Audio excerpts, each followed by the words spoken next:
going on, guys? I'm back today with episode 3 in our solo axe guide series, featuring our favourite buggy boy, Karabac. I'll be using the Recruity Boy formula like in the previous videos.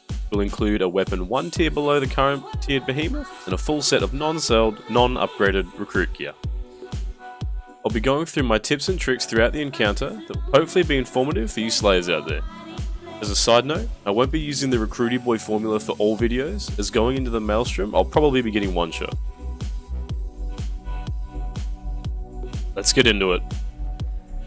First up, at the start of the fight, you'll notice that he'll usually do this sway animation once or twice, then usually shortly after he'll do his beehive move. Capitalize on this as best you can. If you stay near his head and damage it as quickly as you can, you should be able to break his head and also build up a stagger right off the bat. This also applies if he runs away and you re-engage him, you'll do the same pattern again. This fight can go against a lot of what you would usually try and do to deal with attacks. You'll see in the video that almost every attack I'll be dodging backwards so that I'm positioned to hit his head.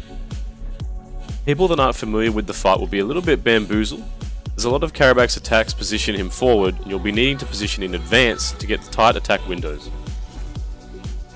Throughout the fight you'll be constantly watching your stamina bar, as if you do have the wound debuff on you, you'll take a huge chunk of damage if you completely run out of stamina.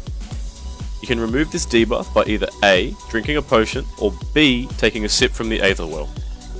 If neither of these are available, you just have to monitor your stamina and play incredibly careful.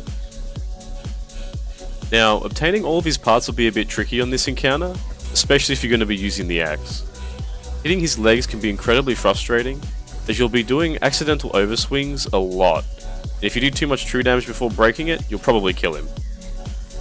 My advice is that every time you break a part, or if you get a stagger, make it an effort to always go for his tail or his claws. If you're feeling confident, you can go for the legs, but your positioning will need to be on point. You'll want to be hitting his head even after it's broken, as it's the easiest part to hit with all of the backward dodging. Make sure to take full advantage of your stagger and break windows. I don't have a whole lot of tips left for this fight, as most of it will just be watching your stamina and dodging backwards so that you're positioned well. This fight will play out a lot like a dance, as Karabac will constantly be trying to zone you out and then sweep in when it's opportune for him. You'll need to keep on your toes and play proactively, allowing him to come to you while reserving your stamina bar and focusing heavily on your positioning. I'll let the video play out the rest of the clip, so you can get an idea for how the fight will play out, and I'll summarise our tips and what you should be prioritising.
This was a pretty mediocre run at the start, but I got a lot more patient toward the end and I was playing smarter into his moves. We ended this run with a time of 5 minutes and 2 seconds with an S+ rank. We broke just over half of his parts, getting majority of the important breaks. I hope this video was informative to you slayers out there trying to tackle the buggy boy. Here is a build I'd recommend you use for this fight. As a side note, if you guys would like any further advice, please feel free to either comment below, or if you'd like you can stop by my live streams, which I'm streaming 6 days a week, starting at Australian Eastern Standard Time at 6 PM, and I usually go for 6 to 8 hours. thank you guys so much for watching, and I hope to see you guys in the next one.